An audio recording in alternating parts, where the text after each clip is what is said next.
Welcome back to Health Hangouts with Amanda. For any of you who are just joining us for the first time today, we at Strength Counseling have committed to release one video per day to spread strength, hope, and love to others out there who are struggling with the pandemic or results of the pandemic, who don't know how to ask for help, and they're looking for ideas of what they can do to help better their mental health or their position in the world. And so today's edition, I have Samantha Hofman here with us, and she is the Clinical Director of Chatsworth Pavilion in Montreal.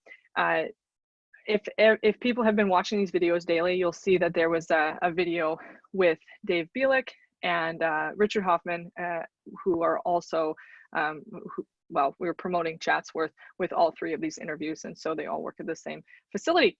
Now, at the bottom of Samantha's screen, you can see there's a hashtag CP_Sammy. That is her Instagram name, and so if you want to follow her there, there's a lot of information that she'll post about Chatsworth and other related things. So Samantha, thank you so much for being here. This is a volunteer service. I appreciate how busy you are and that you're taking the time to put value into this project that I believe so greatly in. So I'm grateful for that.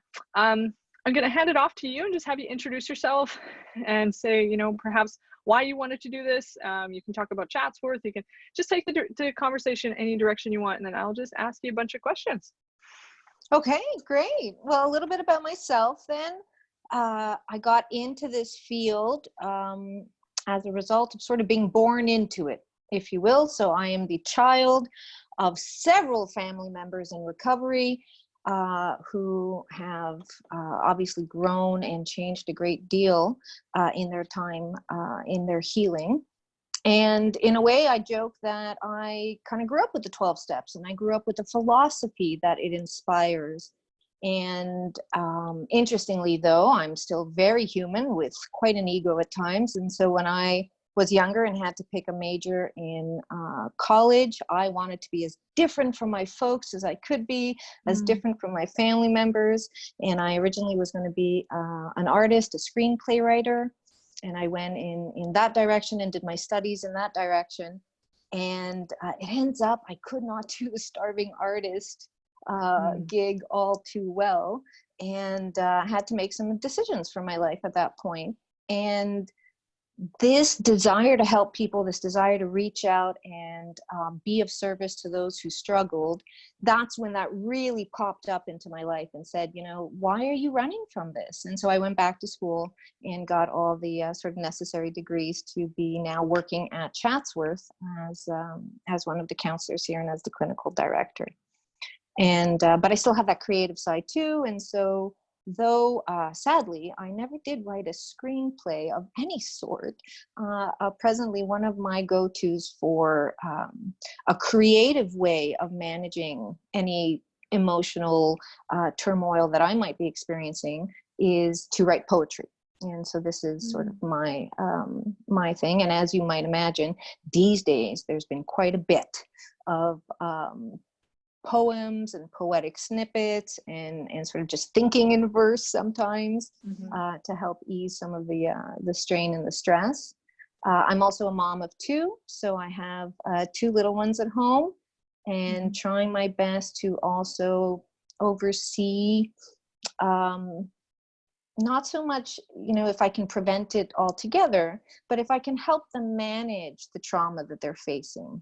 And I think that's, for me, that's something that I have to, as a parent, remind myself of every day as well, that, on my side, what I want is a certain structure at home. It breeds a sense of safety and security for me. It feeds my ego and makes me feel like I'm being a good mom. And then also opening up a space for the kids to just be who they are in that moment, even if that means that they're angry or tantruming or not listening to me in that moment, to try to make myself available to that as well. Because for me in this experience that we're sharing, it's the trauma piece that I go to often, that I think about, that I consider with respect to the fact that trauma is in the eye of the beholder. That trauma doesn't always show itself at first, right? Sometimes it takes time. So for some of us, how we face our pain that we're accumulating now may only come actually when we come out of the house, right? And when we start to integrate back into a regular routine. And certainly I've heard about how, different provinces across Canada, different countries across the world are managing this, are implementing different measures and trying their best to secure the safety of their citizens. Here, of course, the kids are not in school yet. And so I have the added, sometimes it's pleasurable, sometimes it just feels like pressure, but I also have this experience now where I get to put, somewhat of a hat of a teacher on, which is, for me, I would have thought, oh gosh, in a way, this is what I do at work, right? I teach people tools. I teach them new perspectives. I teach them ways of reintegrating parts of themselves that they have abandoned. And then here I am being like rather a bona fide teacher at home, geography and math and French and these skill sets. And I really want to give a shout out to our teachers though, because by golly, have I really come to see how challenging that is. Wow. Trying to get a 5-year-old to sit down for 10 minutes straight and focus it calls on. Not to mention like having a class of 15 to 30 kids of them all together, right? Trying to get them all together to focus. Like they are incredible what they can do. Yes, absolutely. Yeah. And so I really, I'm hopeful that our return to school, which is something that's on my mind as a parent these days here in Montreal anyhow, is very present for me. The work of the teachers, the safety of the teachers, the safety of our children. And right now it's even that is concerning to me, to send the kids back to school that is being so restructured, imagined in such an entirely new way, right? And sometimes we think of these things as the positives, and restructuring, for many people, especially in this field, would mean a positive change. And then I'm concerned, oh my gosh, these kids, they can't touch each other. They can't hug each other. They can't even be close to each other. It's going to be a change, right? This is bringing a lot of change for many of us. And it takes patience. And I think it takes, gosh, beyond patience, a degree of acceptance that, really, really the whole world is being ushered into a lifestyle of one day at a time. And some of us have never heard that phrase. Some of us have never lived in that way. And now all of us are sort of like, wow, that level of uncertainty that we've always lived with, but dismissed or distracted ourselves from, or maybe just plain old didn't acknowledge, is so present now, right? Like many of us, wake up going like, wow, I really don't know what tomorrow will bring. And if we're not anchored in some degree of a spiritual process, some degree of a community of like-minded individuals, that can be very, very scary, very overwhelming, right? It can send our entire nervous system out of whack. We can also perhaps believe ourselves to be feeling okay, but our bodies sometimes tell us otherwise. Our bodies might be speaking to us during this time and sharing with us that, like, maybe we do need to slow down. Maybe we do need to take more rests, maybe it's okay not to have, all the dishes completed in the sink, and we can do them over the day. So for me, in a sense, I have been trying to impart some of these lifestyle skills for many years in the work that I do. And now, interestingly, I'm also even more conscious of how I'm attempting to implement them into my own life, in trying to manage my own stress, my own concerns, my own fears, and just the uncertainty of the situation. Yeah, there's a couple things that came up while you were talking, and one of them is like imparting these skills for not only ourselves but teaching our children, and leading by example, I suppose. And there was an interview I did with a good friend of mine named Julie a couple days ago, And she talked about how she, when she's getting frustrated because she's got a little one at home and she's still working, and she counts to 5. And now what's happening is her little one, who's like under 2 years old, is now like watching mom count to 5, and like, okay, this is how I can not have a meltdown too. And I know, a small brain like that is developing rapidly, but they don't understand the significance of what that means, and that's okay. Right. But mom is showing that and leading by example in that way, and that's something that stands out quite strongly to me. And the other thing that you talked about is the trauma piece. I think that's a fantastic direction for this conversation, because that's, even though I've done like 35 videos so far, trauma specifically, we've not really talked about very extensively. And so recently I watched a video that a father posted about his son having committed suicide at age 12. And he said, my son has died from COVID, the results of COVID, and the trauma he's experienced as a result of that. And certainly it would make sense that there was an accumulation of things going on for that child. And like, who knows, like, it is what it is, but what a devastating thing for a family to have to face, especially in a time of a pandemic. And we know that that's the one story that we've heard of. And we don't all know the details of that story, but we also don't hear in the media of all the stories like this. Right. So when I think of, like you've said, you have really little ones at home, but I do wonder if we can talk just about, when we think of trauma and what's coming from the pandemic, like what's really happening for people out there. The conversation I had with my sister a couple of days ago too, she said, what can we do to help youth or help the little ones?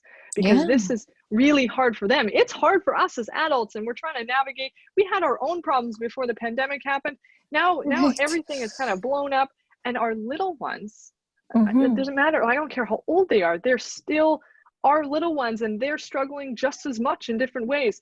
And when we're struggling, are we able to support them? And if we are trying to support them, are we doing a good job? Do we know? Oftentimes when we say to a child, how was your day? How are you doing? The child says, good. That's what I often said to my parents. I'm good, whether I was or not, right? So being able to support children or youth, especially with the trauma that they're experiencing, like, how do we do that? How do we educate ourselves on what our children might need? Especially, when I think of this video this dad posted, and it was just heart-wrenching, right?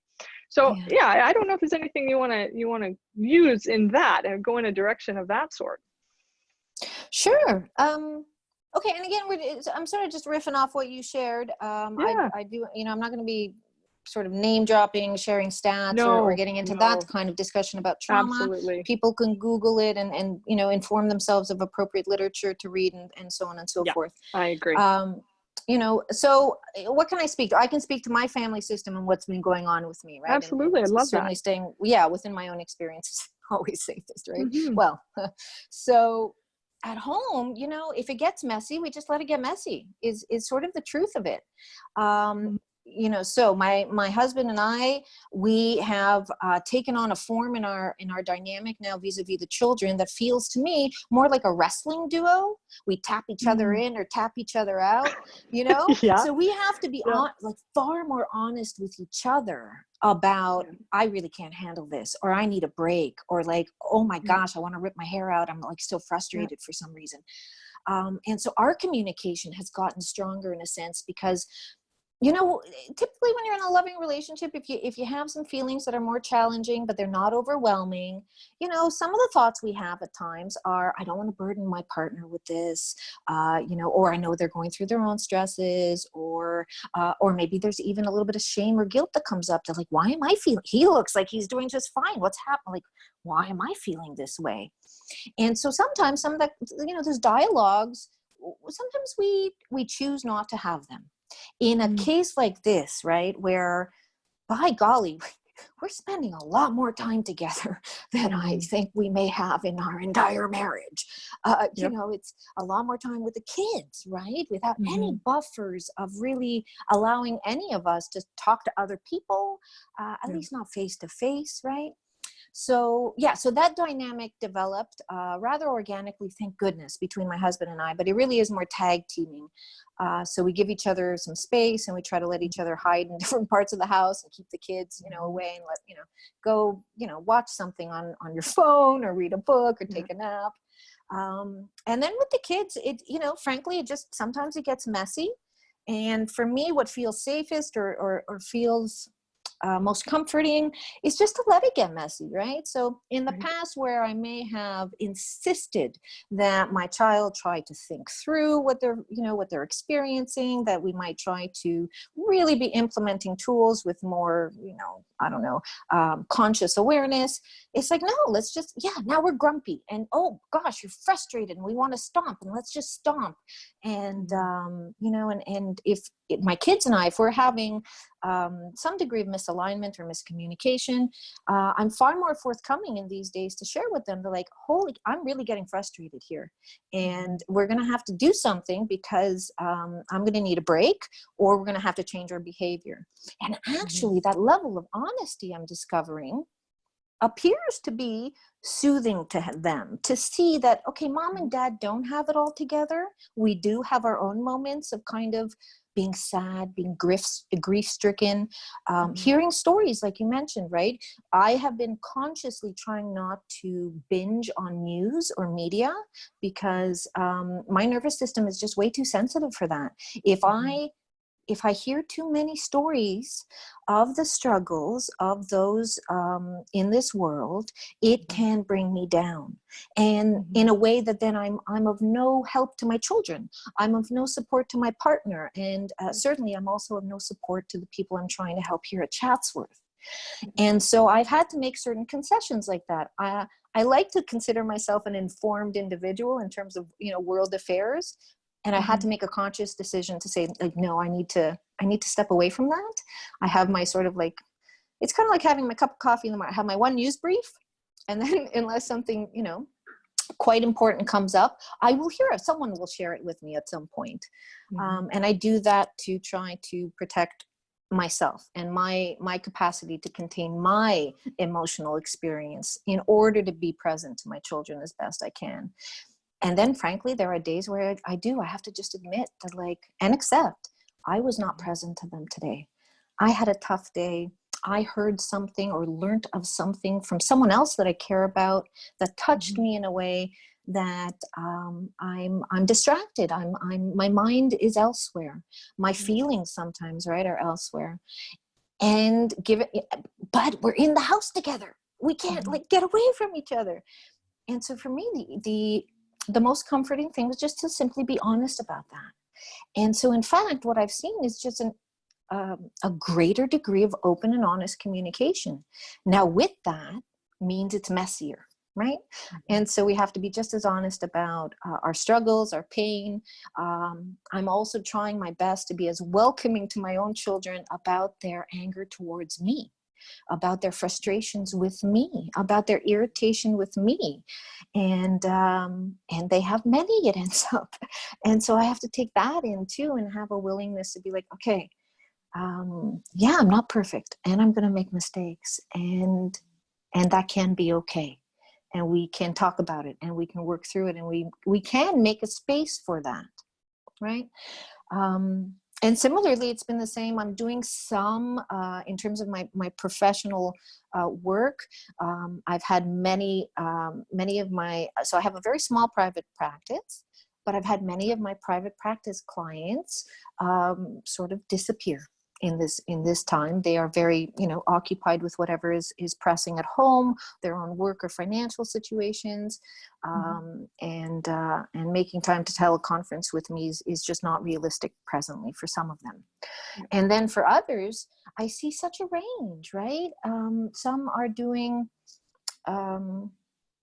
well, by all accounts. They're able to manage their emotional ups and downs. They're not turning to distractions in a way that is problematic, so maybe they have a little, chocolate on the side or something, but it's not disrupting their life. And then I have, other people that I interact with that are really, anxiety is high, very fearful, don't want to go outside, and you have to work through those fears. And so the reason I bring that up is just to share that in a way they're all experiencing trauma, but they're engaging with it, or they're understanding it from different perspectives.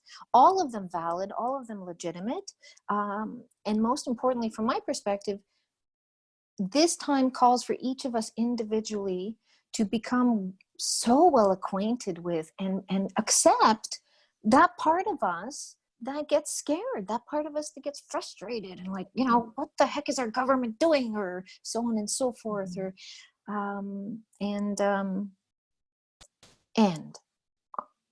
looking forward on this sort of path of trauma.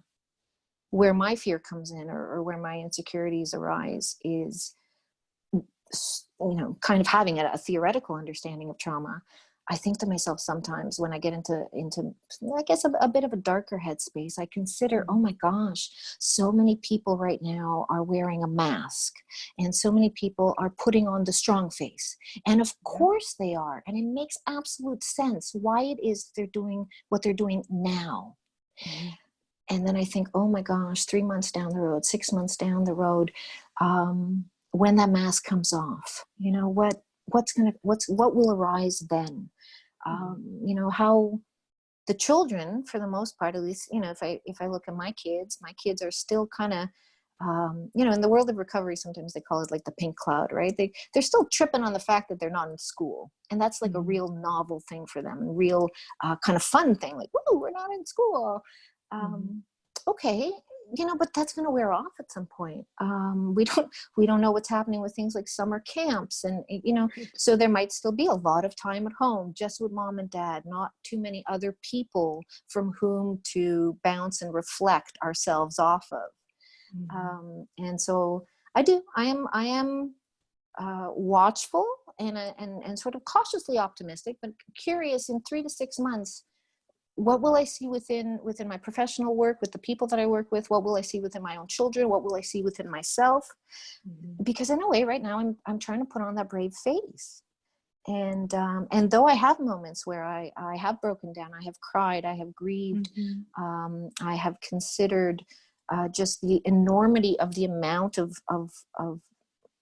the amount of deaths in such a short period of time across the world. I mean, that's a lot of energetic shifting, right? But even then, it's sort of like when you're in the midst of it, you got to do whatever you need to do to put one step in front of the other and keep moving forward. And sometimes it's only until you're done the race, so to speak, or you're done running, that you realize how much your legs hurt. And so I'm sort of conscious of it. I'm trying to, I guess maybe in a weird way, prepare myself for the work I'm going to need to do with people in the next few months. Because right now it seems to be very, at least from the folks that I speak to, many people are in a, perhaps what I'll call a pragmatic mode of living, informing themselves, doing their best to see what their options are. What's the next step I might need to take to subsidize some of my income that I've lost? Are there government programs that can support me? Who do I call now if I'm having a hard time? Are helplines still available? Are certain services still available? For me, it's a very silly example, I know, but I had to go to the bank. A relatively simple occurrence. Common thing that people have to right? do. Yeah, absolutely. Like I've been to the bank so many times in my life, couldn't find a bank that was open. Had to drive around my own city for quite some time before I could find, and then feeling very new. It was like I was a banking virgin again. I was like, it's like I've never walked into a bank. What do I do? How do I talk to these folks? What do I? So yes, I know I've gone in several different directions. I love it. I love it so much. But it's there's a lot. There's just so many layers to this, and I'm trying to just encourage people, wherever you find yourself, whatever layer you're at, maybe we can develop a degree of curiosity and a willingness to explore it wherever you're at. And even if that's only for 2 minutes a day, because it feels very overwhelming or stressful, even 2 minutes is a fantastic start to beginning to explore what the individual impacts upon us emotionally, psychologically, spiritually are moving through this, you know. For me, another thing that comes to mind, and in terms of my own education and my own where I find myself pulled and drawn in terms of like literature and philosophy and such. It's interesting, given the original degree that I completed, and there was a lot of there's a lot of reading of these like critical thinkers and these postmodern thinkers and so on and so forth, and a lot of wartime thinkers. And this is the closest I've ever been to living anything that might resemble wartime. I've, you know, in the 40 years that I've been on this earth, there has not been a pandemic of this sort. There have certainly been wars, but I have not been a part of them. And how Canada has interacted with certain difficulties and strife going on in other countries has never called upon me to really, you know, be involved physically and personally, right? So in many ways, my life has been extraordinarily blessed. And this is really the first time that I've been through some sort of global crisis. And it's so fascinating for me to take note now. I have such an understanding as to why these post-war thinkers wrote, and they wrote amazing treaties, and they wrote, you know, their theories were quite profound, but they wrote it after the trauma. It's almost like you cannot access this stuff while you're going through it because you're in survival mode. And then when you come out the other end, you can begin to digest, you can begin to integrate whatever learnings came to you, you know, including the pain, including the struggles. And so in that sense, it's almost like I'm also just trying to experience, sometimes without thinking too much about it, without having to place it in this is this psychological reaction to this, and this is this emotional reaction to that. And instead just be like, yeah, right now, I'm really low on energy and I really don't want to talk to anybody. Or right now I'm finding myself, you know, motivated to clean the house. Or right now I need time away from my children, actually. And so I go and I have a chat with my husband and say, listen, you got to, you know, you play with them in the backyard for half an hour and let me have some time off. And the kids, I think, are the same. And, you know, gosh, the kids are also, of course, as you mentioned earlier, lacking the cognitive understanding of what's going on, as best as we might try to help them understand that. They, you know, their brains are not fully developed yet. Their emotional systems are not fully developed. And so, you know, they have all sorts of experiences that, in terms of a trauma-based dialogue, I truly do believe that it is the welcoming of those experiences will help to reduce the impact of the trauma, right? So instead of turning to our children and saying things we may have said in the past that were very appropriate for a calmer time in our society, you know, we might say things and invalidate our children, but, you know, stop crying, or, you know, okay, we need to change our attitude. We need to turn this around somehow. And we might be a little more forceful as parents or caretakers to inspire that change within our children. For me presently, it's kind of like, hey, if you want to be grumpy, let's really get into the grumpiness. Like, let's bring, you know, my daughter has Bear, her teddy bear. Let's get Bear involved too. Is Bear grumpy? What would Bear say? And it's sort of like,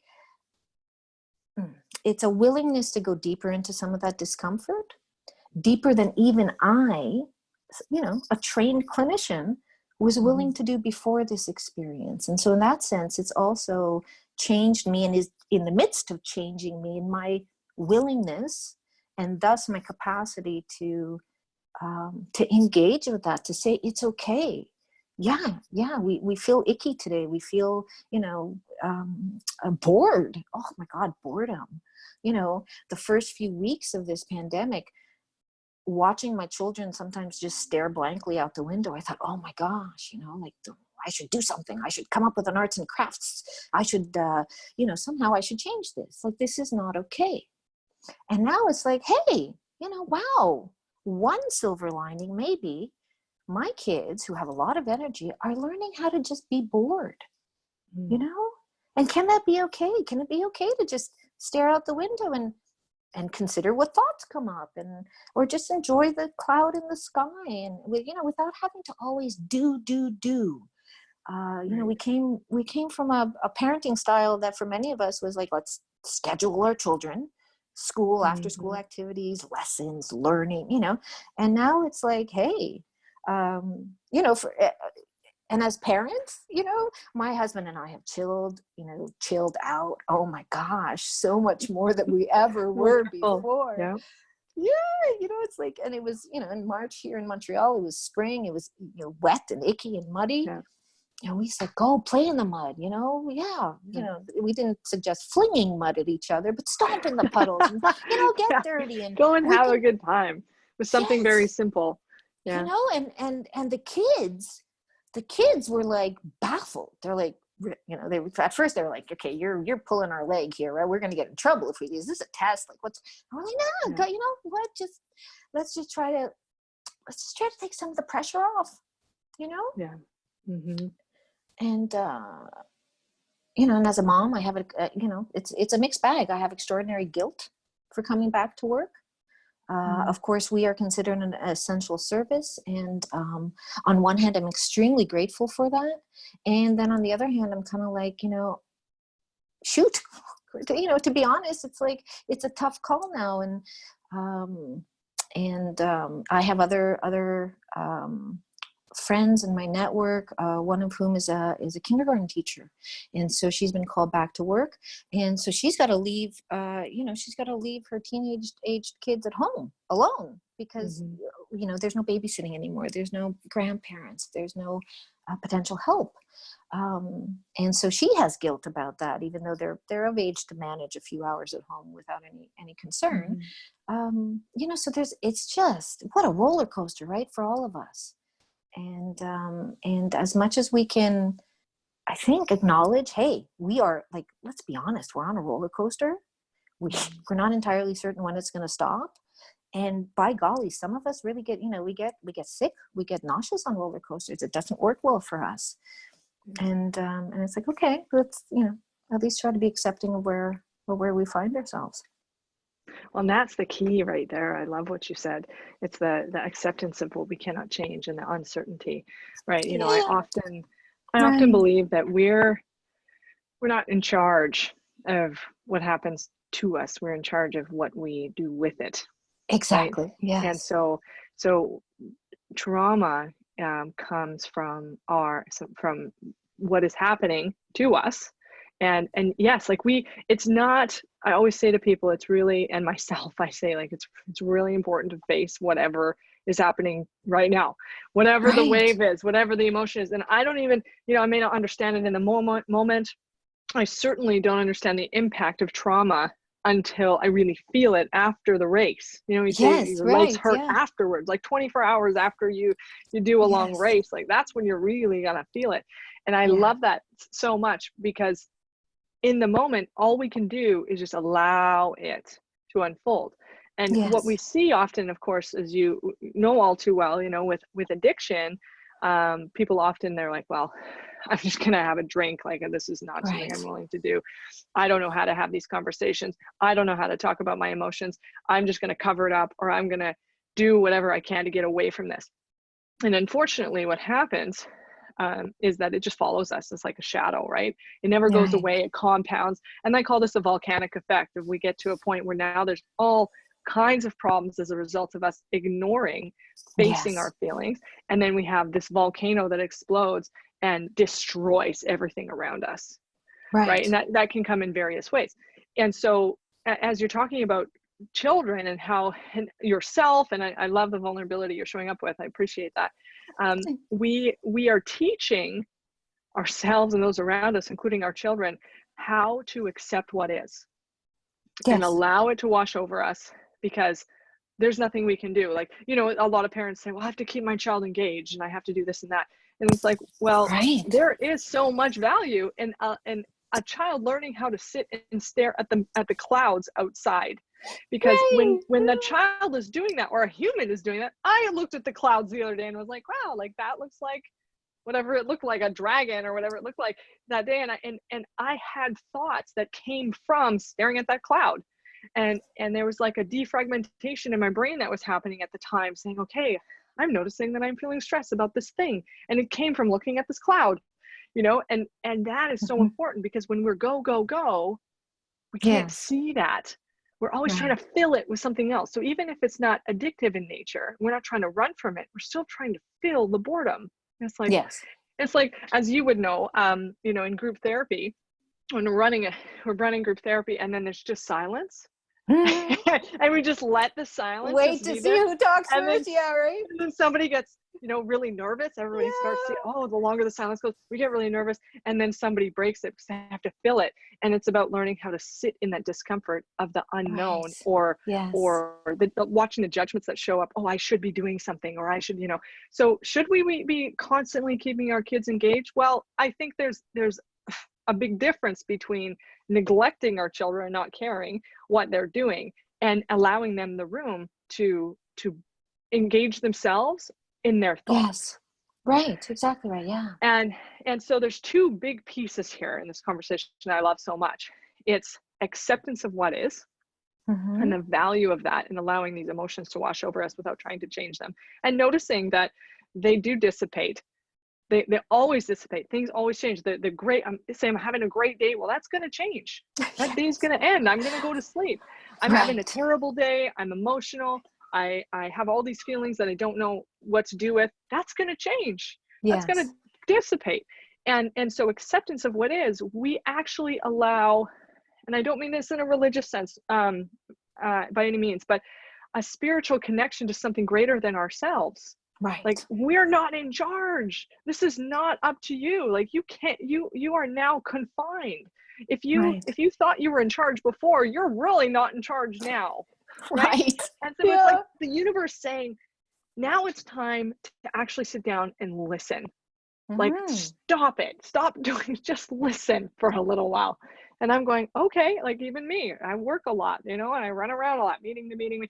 And I've created this project, and now I run to meeting, but I have so much more downtime, thought time, rest time. And it's such a gift. So that's the one thing, is like teaching ourselves and people around us in our communities, acceptance of what is, can create the greatest freedom. Right. And actually, I'm going to keep talking while I look up this email that this one person who attended an emergency group that we run, he said, there's this great equation, and he shared this with me. He said the equation is pain times resistance equals suffering. But pain times acceptance equals freedom. Right. And I love that. And I said to him, is it okay if I use that? Like, I want to put that on a background and put that on Facebook or talk about it. And he's like, yeah, that's great. It really helped me. So acceptance of what is, and we will be pleasantly surprised as we see it unfold in front of us without us having to do anything with it. And the freedom that can come from that, right? And it is a natural buffer to trauma, templates or trauma actually integrating and taking impact upon us, right?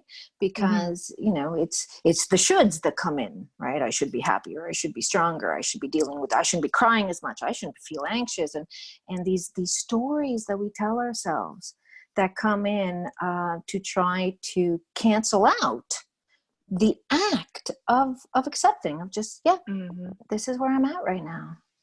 You know, and there are many people that do believe that this experience that we're all, because we're sharing in it at the same time, and the energetic power of that, there are many people that believe that, in fact, one of the learning lessons from this, once we actually get out and get to see each other a little bit closer, will be a heightened level of compassion, right? A heightened level of like, oh my gosh, I don't know who you are, and you live 2 blocks down the road from me, but here I am meeting you on the sidewalk, and I know that you just went through what I went through, right? And so maybe we can all sort of be understanding of one another in a way that we weren't before. For me too, the other thing is also this experience is allowing for shifts in my perspective. And one of the shifts is also, what does it mean to learn? And what is of value to learn, right? Because as a parent, especially, there's been an enormous amount, in my personal experience, I feel that there's been a lot of pressure placed upon me to be formally teaching my children, of which I have no skill set. I have no educational background in this. Anyhow, been receiving lots of information of different websites and tools and such. Okay, great. And I'm all for my children keeping up with their math skills, their language skills, and so on and so forth. At the same time, this piece about, just kind of being bored and being okay with it. I mean, that's a learning lesson. That's a skill set. My 7-year-old knows how to vacuum now. I mean, that's a skill set. That's a learning lesson, right? My children, who I have a bona fide little boy who likes to sort of, break things, and, he likes more aggressive and physical games and such, like sports. And then I have a 5-year-old daughter who is truly a little girl. And in the sense that she likes tea parties and dancing and such things.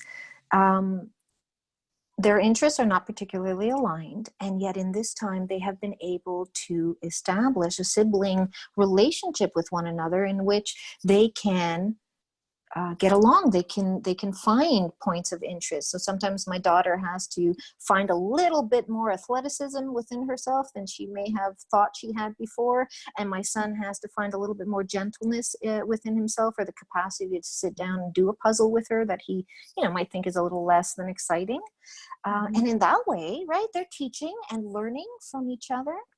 And a shout out to any family in which there's siblings that are not getting along, in which there are other challenges that just, it just compounds the stress. And I'm, my heart goes out to all of you folks that are dealing with all that as well. Because by golly, I am grateful every day I wake up to think, wow, my kids are getting along. They could be hating on each other. They could be having such disagreements. I could be not only now a clinician and a woman and a mother and, the teacher hat, but now I'm referee. I mean, oh, holy cow, that's a lot of, I like to keep busy too, but that's a lot of stuff to have to keep track of, right? So, but simply to say, learning, the concept of learning, the idea of learning, what are we learning? What consists of learning? What consists of education and life skills has expanded in my own mind, right? And I've had to do things that, frankly, I didn't really have to do before. Far more gardening, far more tending to the house than I had to do before. So far I've observed how to change our summer tires and our winter tires, things, what I'm saying, like things like that I wouldn't have even had the opportunity or frankly the want to do before. But now, by God, I got so much time on my hands, and why not learn how to do these things? Now I also want to say that these things have come to me rather serendipitously. I did not set an intention to go out and read some, novel or encyclopedia. I didn't say, I have all this time on my hands, and so now I'm going to learn something consciously and on purpose. And I'm sharing that because I want people to know I didn't put that pressure on myself. But in that accepting piece, I was also able to say, hey, wow, what I thought would have been, a really tedious and mundane task is a learning opportunity for myself and my children. How we speak to one another now, the impact of, this teleconferencing. For me, that's been an incredibly interesting area to explore, because I have some, I also work with, they're all the age of majority and over, 18 and over, but some of them are in their early 20s, some of the folks that I work with. And so the interesting part for me about us now teleconferencing as a way of life right now, it legitimizes a relationship path that I believe many of us kind of poo-pooed in the past. We kind of looked at maybe our teenagers in our early 20-somethings and said, that's not really a relationship, to like be texting your buddy or to be FaceTiming. A real relationship is intimacy, face-to-face, physical contact.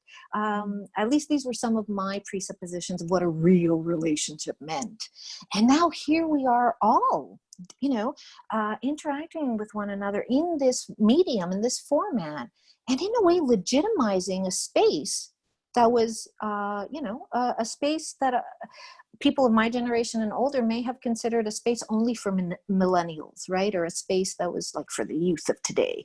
And so I find that interesting too. What does it mean for relationship? What does it mean to be connected, and we connect now literally over these multimedia formats. How does that change the nature of being in relationship, right? So I find that kind of stuff interesting too. I guess more from a larger perspective, more of a cultural piece. But it'll be interesting to see on that note too, when we all come out of our homes and stores reopen and life returns to something that looked more like before. Hopefully it doesn't, as far as I believe, I hope it doesn't go back to normal, because whatever, right? And that's also a theme that comes with the clients that come here to Chatsworth. I want to be what I was before the addiction, before I got into this, that, or the next thing. And for me, it's often a sharing with them, well, yeah, but that was the person that led into the next phase that you're sharing with me was disruptive, Absolutely. was painful, right? And so on a global sense, I also hope we don't go back in a way to what was before this pandemic, because there was something missing, or something needed to grow from that, something needed to change.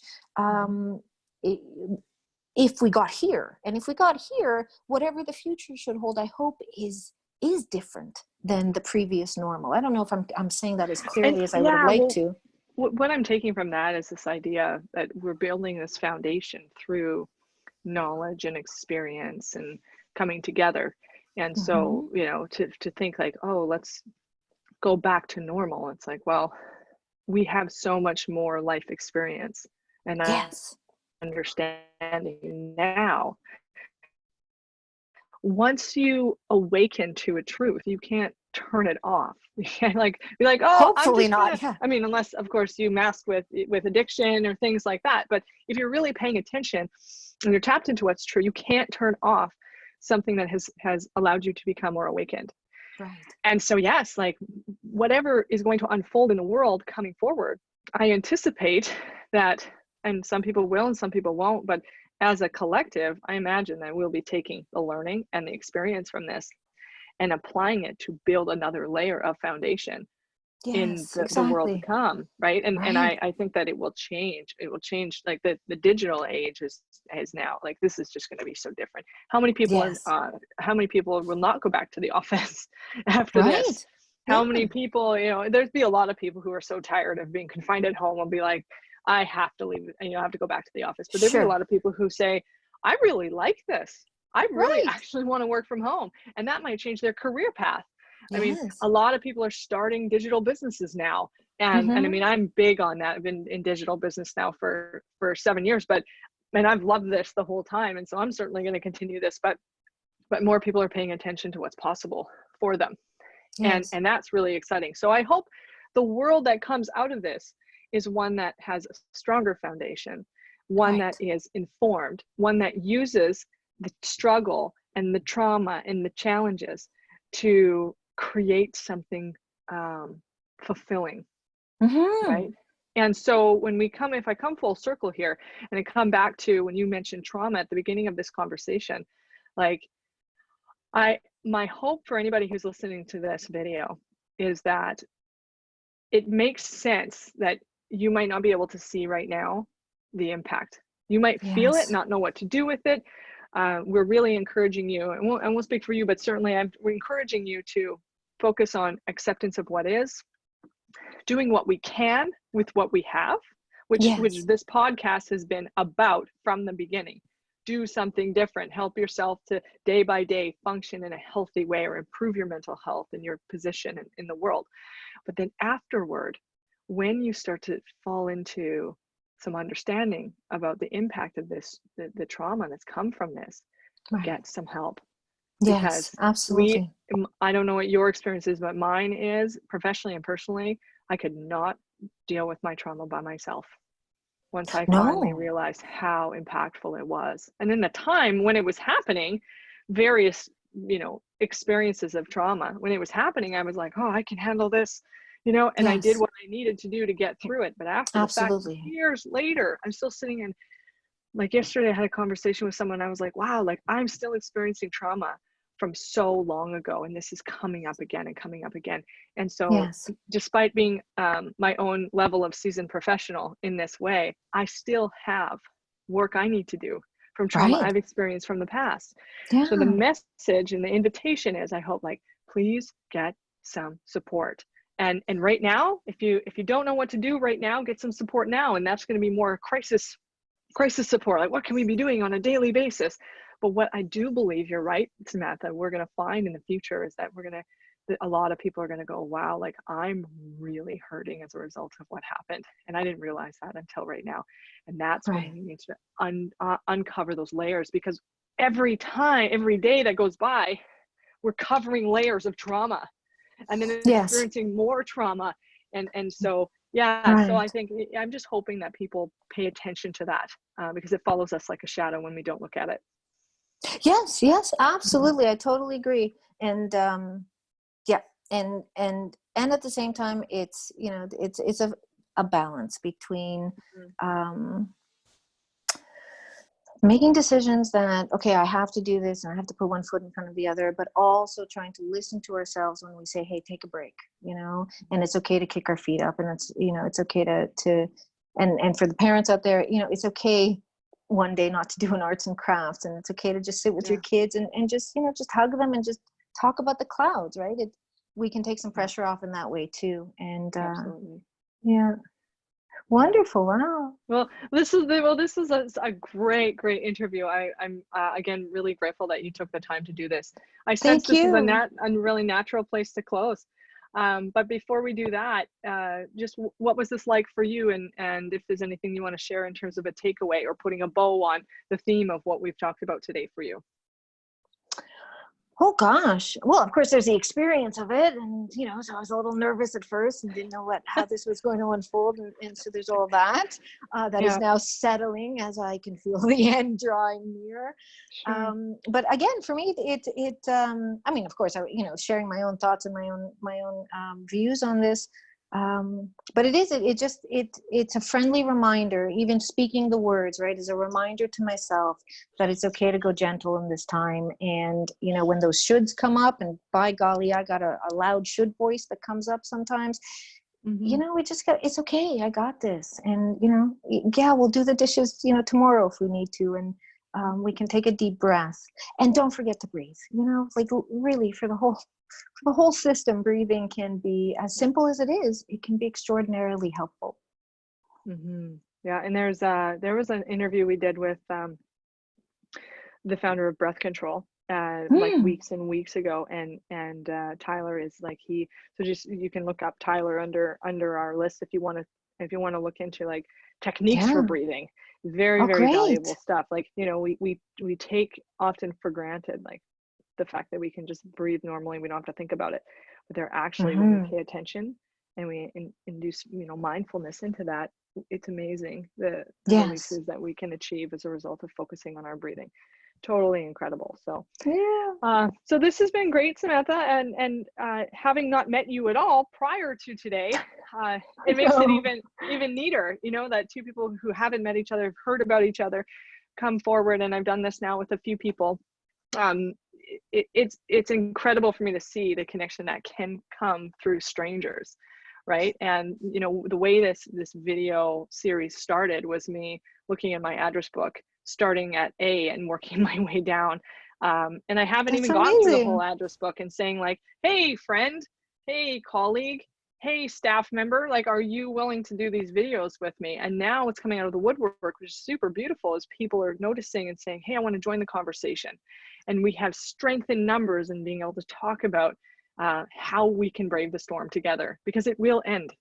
We're going to Yes. come out of this, and we're talking about having a stronger, brighter future as a result of the adversity and what we've learned. And that's just like the Exactly. epitome of life, Yes. Yes. Yes, right? it is. So that's Yeah. wonderful. So And thank please, you and all the yeah. podcasts and such. Yeah, they're wonderful. We really Oh, that's appreciate good. it. Nice to connect with you as well. Absolutely. So I'll encourage people to follow Samantha on Instagram. You can see her hashtag below.